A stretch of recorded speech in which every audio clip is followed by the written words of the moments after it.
Começa agora pela TV Universitária Universidade Aberta, o programa que leva até você o que a Universidade Federal de Lavras desenvolve em ensino, pesquisa e extensão.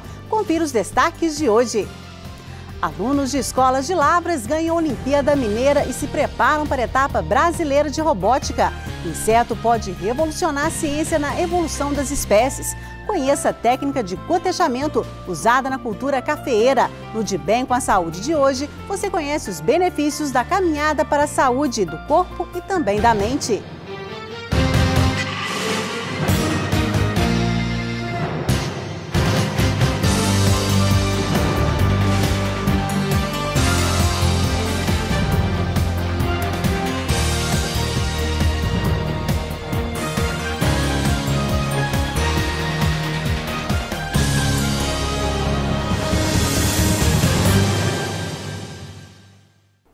Olá!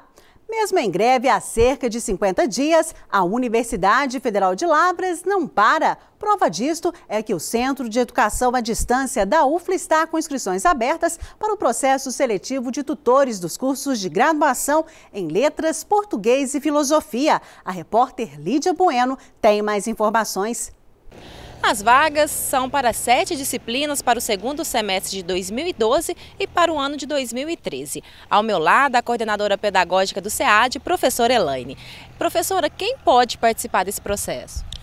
Nesse processo de seleção de tutores e tutoras, a exigência mínima é que sejam ou licenciados em filosofia ou licenciados em letras. Essa é a exigência mínima de participação dos candidatos. E como que funciona o processo seletivo? Bem, o processo seletivo ele é composto de duas etapas. A primeira etapa é uma prova na qual este candidato ou esta candidata deve demonstrar os seus conhecimentos específicos em cada disciplina. Nessa primeira etapa também composta de análise de currículo e uma segunda etapa de entrevista. Então, soma-se essas duas notas e ao final esse candidato tem a sua participação e a classificação dentro do processo de seleção. E o candidato selecionado, ele recebe uma bolsa mensal, né? Isso. Essa bolsa, ela é organizada pela resolução número 8 do FNDE, no qual esse tutor ou essa tutora que for selecionado nesse processo tem uma bolsa de R$ 765 mensais para fazer o seu trabalho de mediação dos conteúdos. Como fazer a inscrição e até quando? Isso, a inscrição é online pelo site do SEAD, www.sead.ufla.br. Ali você tem todas as informações e uma exigência bastante importante é o preenchimento do currículo Lattes. É importante que esse candidato faça esse preenchimento porque esse documento ele é exigido no ato da sua inscrição. Professora, como fazer a inscrição e até quando? Bem, as inscrições estão abertas no site, são inscrições feitas online, www.sead.ufla.br e vão até o dia 25 de julho. Muito obrigada pelas informações.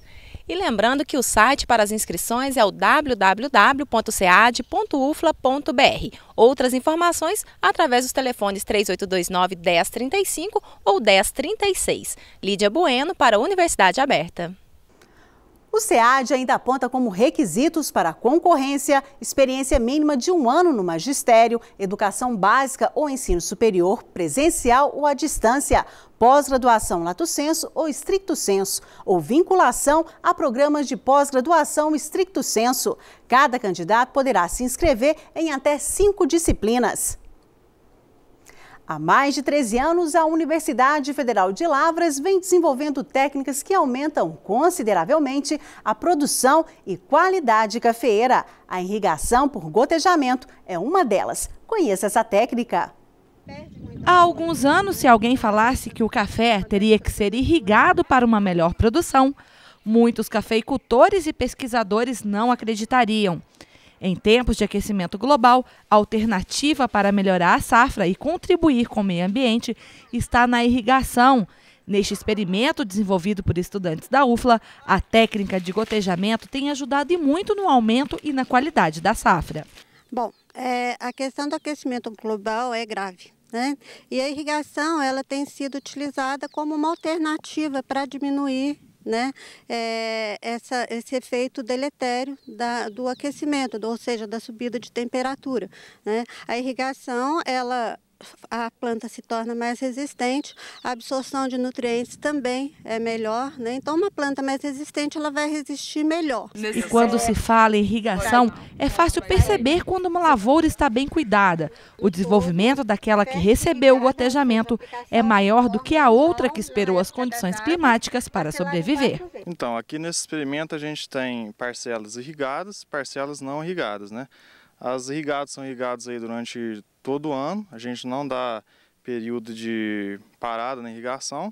Então aqui a gente tem a parcela não irrigada, que é a testemunha em relação às outras, e logo à frente a gente tem as irrigadas. Das irrigadas a gente tem parcelamento de adubação em 4 vezes ao ano, no período das chuvas, e em 12 vezes ao ano, que é a adubação 1 vez ao mês. Há mais de 13 anos, pesquisas são realizadas pela Universidade Federal de Lavras para garantir uma melhor qualidade, tanto na plantação como na produção cafeeira. Para adotar essa técnica, que aumenta consideravelmente a produção, a pesquisadora alerta sobre as prioridades que o produtor deve levar em consideração.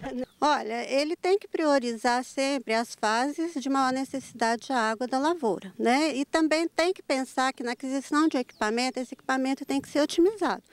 Então, nós temos estudos em irrigação, tanto em caráter suplementar, né? Ou seja, fornecendo água para a planta naqueles períodos em que realmente não tem chuva e é de máxima necessidade para ela desenvolver, né? E temos a irrigação direta, né, onde a gente faz um balanço, é como se fizesse uma contabilidade, né, o que entra de água, de chuva e de irrigação e aquilo que a planta consome, ou seja, a evaporação do solo e a transpiração da planta. Equipamentos como o extensiômetro medem o quanto o solo precisa ser irrigado. Os tensiômetros aqui nessa área eles estão instalados na profundidade de 10, 20, 40, 60 centímetros para o monitoramento da irrigação. Só que para a gente ver se vai ser necessário irrigar ou não, a gente leva em conta o tensiômetro instalado na profundidade de 20 centímetros. Então a gente pega esses valores, joga numa planilha de irrigação e a gente vê a quantidade de água que a cultura necessita para poder irrigar. Além de uma boa irrigação, a plantação precisa receber também cuidados especiais e nada melhor do que o balanceamento de nutrientes no solo para determinar a qualidade do cafezal. Então aqui a gente faz esse procedimento porque como o experimento ele varia as doses, então é importante a gente quantificar quanto de nutrientes que a gente está perdendo no solo. Aí aqui tem várias sondas instaladas na profundidade de 20, 50 e 90 centímetros. Aí a gente tira a solução do solo e vai quantificar o valor de nitrogênio e potássio que o solo está perdendo. Depois a gente vai ter esse valor em toneladas por hectare. Outro fator primordial para o produtor é montar em sua produção uma estação climatológica. Mesmo com poucos recursos, é de grande importância que as condições climáticas sejam observadas na hora da plantação. A estação meteorológica ela faz análise do clima da região. Ela pega a umidade relativa, ela faz leituras parceladas de 1 em 1 hora ou tempo ajustado. Só que como vocês estão vendo, essa estação ela é mais tecnológica e ela é muito cara e fora de acesso para o produtor, principalmente o pequeno produtor. Com isso, na ausência dessas estações, ele pode ter um pluviômetro, qualquer coisa que pega precipitação e umidade do ar. E também ele pode acessar dados de estações da região próxima, não necessariamente dentro da sua propriedade. E a seguir, inseto pode revolucionar a ciência na evolução das espécies.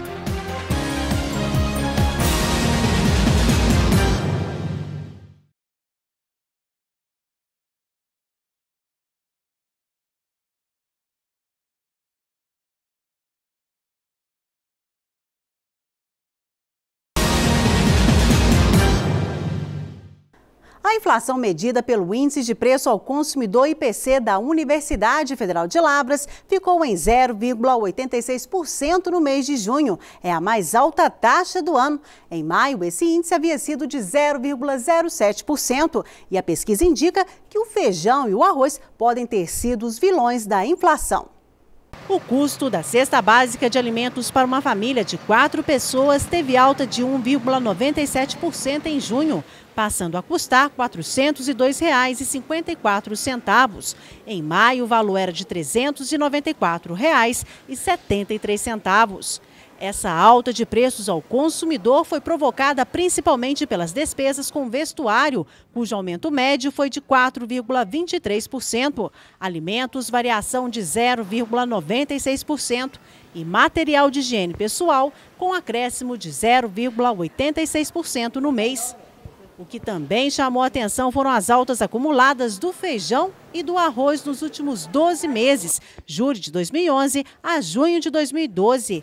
De acordo com a pesquisa do IPC da UFLA, o feijão ficou mais caro para o consumidor 59,95% e o arroz se valorizou no varejo 13,89%. No período de um ano, a taxa de inflação da UFLA teve alta de 3,64%. Como justificativa para a alta, o estudo apresenta a quebra da safra de feijão nos últimos meses, devido à estiagem nas principais regiões produtoras, Bahia e sul do país. O preço do arroz foi afetado pela baixa remuneração, desestimulando o plantio.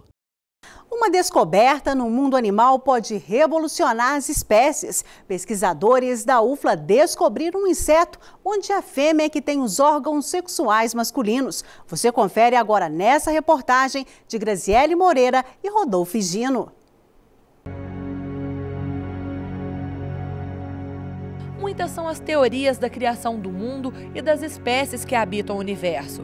Os cientistas acreditam que as milhares de galáxias que povoam os céus tenham surgido a partir de uma fantástica explosão cósmica, conhecida como Big Bang.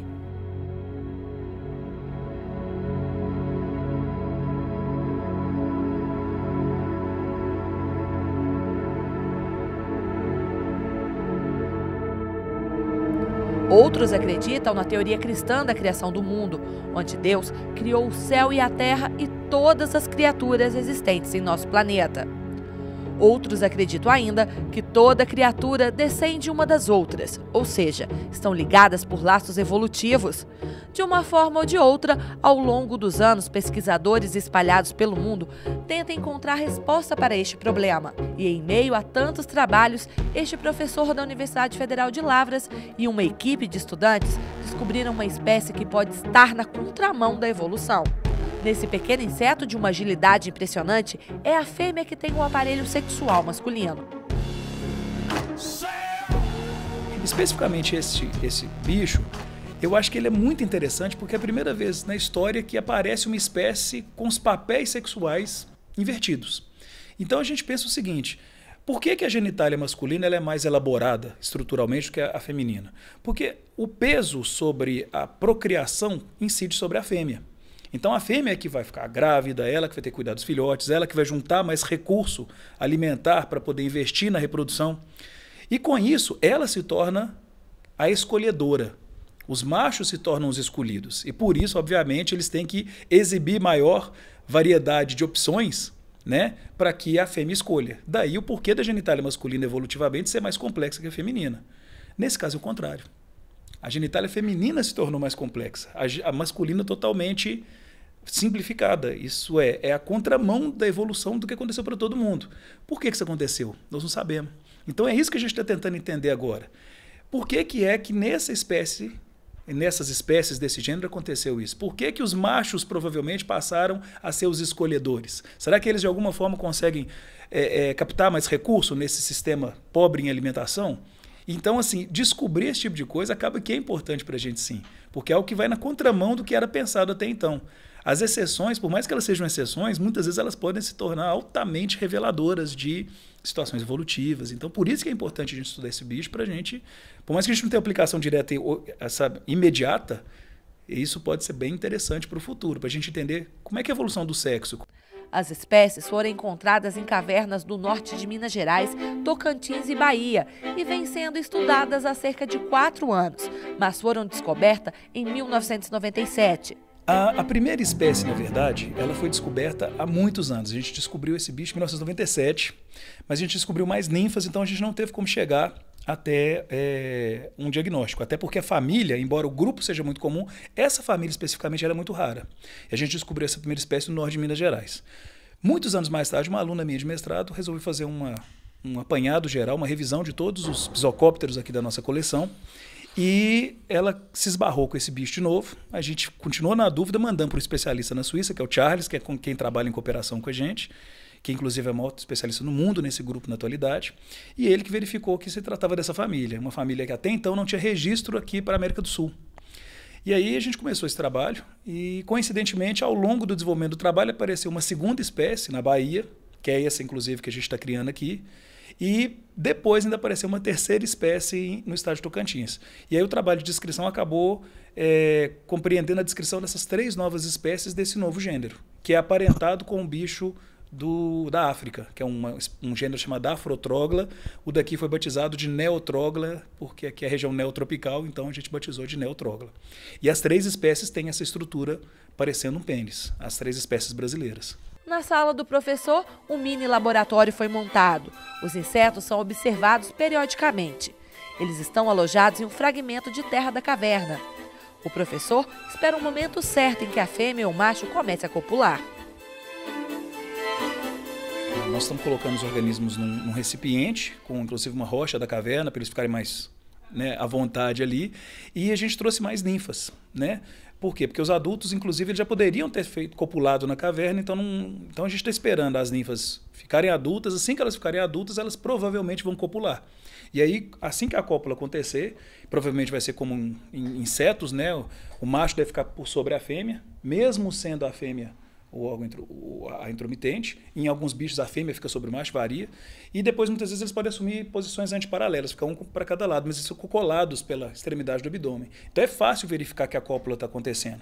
Quando isso acontecer, nossa intenção, infelizmente, é sacrificar o casal.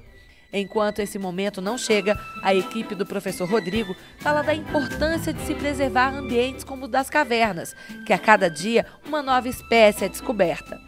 Muitas pessoas, quando entram no ambiente cavernícola, estão mais preocupadas com a beleza cênica do lugar. Vocês têm vários espeleotemas que são muito bonitos e a gente acaba esquecendo do que pode estar debaixo das pedras, das pequenas rochas. Então, ao virar essas pequenas rochas, a gente encontra bichos, muitas vezes restritos a esses ambientes. E muitas vezes as espécies são espécies novas. E quando são essas espécies restritas a esses ambientes, elas podem estar restritas a uma só caverna.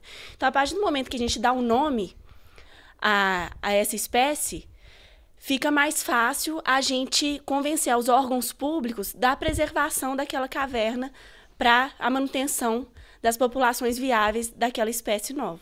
Para quem está ainda na graduação, participar de projetos como este é uma forma de deter desde cedo o conhecimento. É importante a gente começar desde cedo, conhecer mesmo a fauna do nosso Brasil e poder representar um pouco dessa diversidade, tanto aqui quanto fora. Nessa graduação, nesse começo, a gente já interagir com esse assunto. Acho que é importante isso para a gente realmente saber o que está fazendo e desde cedo para evoluir cada vez mais, né?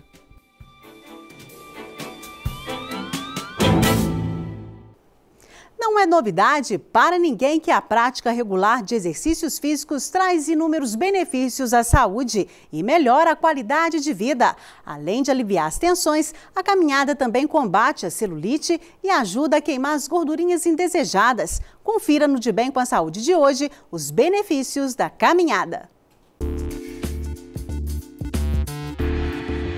Estudos mostram que caminhar 3 vezes por semana, entre 30 e 40 minutos por dia, ajuda a controlar e prevenir diversas doenças, entre elas a hipertensão. A atividade é bem democrática e pode ser praticada por qualquer pessoa, desde que alguns cuidados sejam tomados. Caminhar 3 vezes na semana em ritmo acelerado por 30 minutos reduz em 58% o risco de doenças cardiovasculares que causam a morte. A alimentação, como em qualquer outra atividade física, é importante para um bom resultado. Caminhar sem se alimentar não é adequado, pois o organismo precisa de muitos nutrientes para acionar os músculos. Por isso, é primordial manter uma alimentação balanceada. Outra dica é a ingestão de água.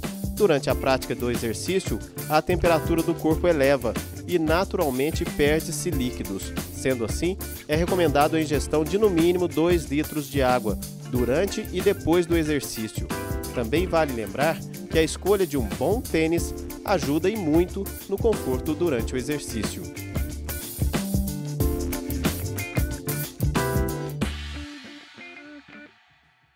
E a seguir, alunos de escolas de Lavras participam de competição de robótica.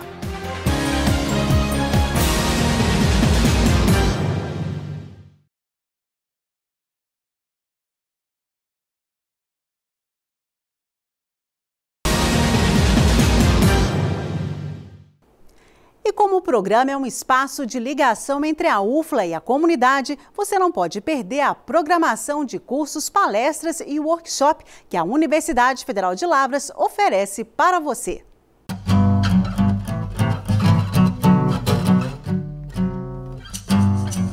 No dia 16, próxima segunda-feira, o Departamento de Engenharia da UFLA realiza uma palestra sobre segurança do trabalho. O evento é voltado para os integrantes do grupo Geóleo, da Universidade Federal de Lavras. A palestra terá início às 7 horas da manhã e tem a coordenação do professor Pedro Castro Neto. Informações pelo telefone 35 3829 5294. O período de inscrições para o mestrado profissional em Tecnologias e Inovações Ambientais na UFLA vai até o dia 23 de julho. A seleção será feita em 2 etapas. Na primeira, será aplicada uma avaliação escrita de conhecimento específico e língua inglesa. Essa prova será realizada na UFLA no dia 28 de julho, em local divulgado no site www.prpg.ufla.br/ppg/TIA. Na segunda etapa, a comissão designada vai analisar o histórico escolar, o currículo e a proposta de trabalho do candidato. Essa última deve versar sobre tema vinculado à área de concentração e linha de pesquisa escolhida pelo pretendente. E no dia 21 deste mês será realizada a Convenção de Pastores da Associação das Igrejas Evangélicas Transculturais. O evento é destinado a pastores e líderes das igrejas transculturais do Brasil e a previsão é que se realize às 8 horas da manhã no Salão de Convenções da UFLA. Mais informações pelo telefone 35 88 37 84 33. Estudantes de Lavras e de todo o Brasil já podem se preparar. O curso de Direito já é uma realidade na UFLA e começa com o conceito 5 na avaliação do INEP. Confira. No último dia 6 de julho, a portaria que autoriza o oferecimento do curso de bacharelado em Direito na UFLA foi publicada no Diário Oficial da União. São previstas 60 vagas semestrais com modalidade presencial no período noturno e as aulas devem começar no segundo semestre letivo de 2012. O edital, com todas as informações sobre o processo seletivo, está disponível no site da Diretoria de Processo Seletivo da UFLA. O curso oferece uma estrutura curricular inovadora e faz parte do projeto de expansão acadêmica da universidade, visando a ampliação e a democratização do acesso ao ensino superior de qualidade, em especial no período noturno, que já soma cerca de 1.500 estudantes, em 8 cursos de graduação. Sem falar, é claro, que o curso de Direito da UFLA já sai com nota 5 na avaliação do Instituto Nacional de Estudos e Pesquisa, o INEP. O edital com todas as informações sobre o processo seletivo será divulgado na próxima semana na página da Diretoria de Processo Seletivo no endereço www.dipes.ufla.br. Só poderão concorrer às vagas ofertadas os candidatos que participaram do Enem aplicado no ano de 2011. Estudantes do ensino fundamental de 2 escolas aqui de Lavras, orientados por graduandos do curso de Engenharia de Controle e Automação da UFLA, participaram da Olimpíada Brasileira de Robótica Etapa Mineira na cidade de São João del Rei e saíram campeões. As equipes agora se preparam para a etapa brasileira que será realizada em Fortaleza. 7 equipes de Lavras, cada uma tentando fazer o melhor. Os alunos competem em 2 níveis, no ensino médio e no ensino fundamental. Foi a primeira vez que alunos de escolas de Lavras participaram das Olimpíadas Brasileiras de Robótica. E já de primeira, esses estudantes garantiram 3 lugares no pódio. Mas o melhor resultado aconteceu mesmo fora das pistas de obstáculos. Não só dos meninos que estão envolvidos, mas como os outros, que agora que eles viram que participaram, venceram, estão se dedicando mais, até porque eles vão fazer a prova escrita daqui a uns dias. Então é a prova de conhecimentos básicos de matemática, português, inglês. Então todo mundo está se dedicando mais na escola, porque eles também querem participar do projeto ano que vem. Notei também uma melhora na concentração desses meninos, porque eles trabalham com todo o projeto, toda a montagem, toda a programação, então isso exige uma concentração, uma atenção, e eu achei que isso melhorou muito. Um ajuste aqui e outro ali. Depois de montado e com a programação já instalada, o robô tem que executar os comandos sem ajuda. Eles são programados pelo computador e não têm controle remoto. Assim, quando colocados na pista, têm que realizar tarefas que simulam obstáculos e resgate de vítimas. O Brasil está carente de engenheiros, principalmente no campo técnico, focado na engenharia prática. O país forma, em média, 20 mil profissionais por ano, mas a demanda de mão de obra é praticamente o dobro. Se, por um lado, importar profissionais pode ser uma alternativa interessante, por outro, deixa o país que está em desenvolvimento nas mãos de estrangeiros. E é aí que entra a importância do projeto da UFLA, que incentiva a participação de alunos do ensino nas OBRs. Quando a gente teve a iniciativa de iniciar esse projeto, a gente chamou as diretoras das escolas e propôs para ela uma parceria, onde seriam selecionados os alunos com aptidão para a área de matemática e física ou ciências, no intuito de começar a trabalhar com esses alunos e despertar neles o interesse tecnológico. O ano passado, como eu te disse, a gente não tinha nenhuma equipe de Lavras participando. Esse ano foram 7. Isso começa a despertar em outras escolas também o interesse pela robótica, o interesse pela área tecnológica e ajudando a cidade de Lavras a crescer no sentido de formar profissionais que vão contribuir para o crescimento do país. Destaque para Ana Sara, da Escola Municipal José Mesquita. Sem deixar de lado a vaidade, a garota conseguiu o primeiro lugar na competição. Foi um longo período de preparação, mas todo o trabalho e dedicação valeram a pena. 4 meses de luta tentando montar esse programa. Foi muito difícil aprender, mas conseguimos. E como é que ficou a sua colocação na Olimpíada?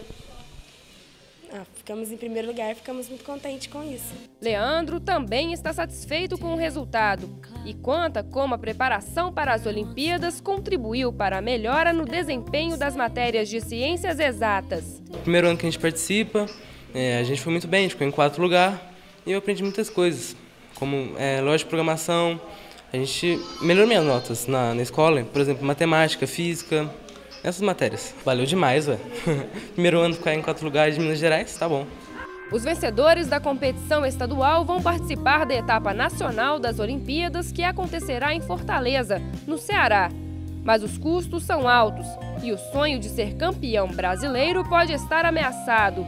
A escola tem poucos recursos para levar os alunos à etapa mais importante das Olimpíadas de Robótica. Só que agora, para ir para a etapa nacional, a gente precisa de ajuda financeira para financiar o transporte dos meninos até Fortaleza.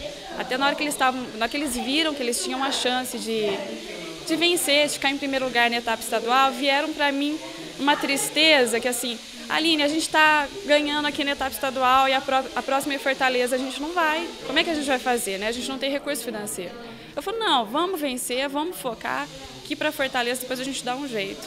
Então, os empresários de Lavras ou da região que estiver assistindo a gente, quem puder dar uma força, dar uma ajuda lá para a escola, os meninos são muito dedicados, muito capacitados. E a gente quer muito levar eles lá para representar Minas, mas a gente precisa de ajuda.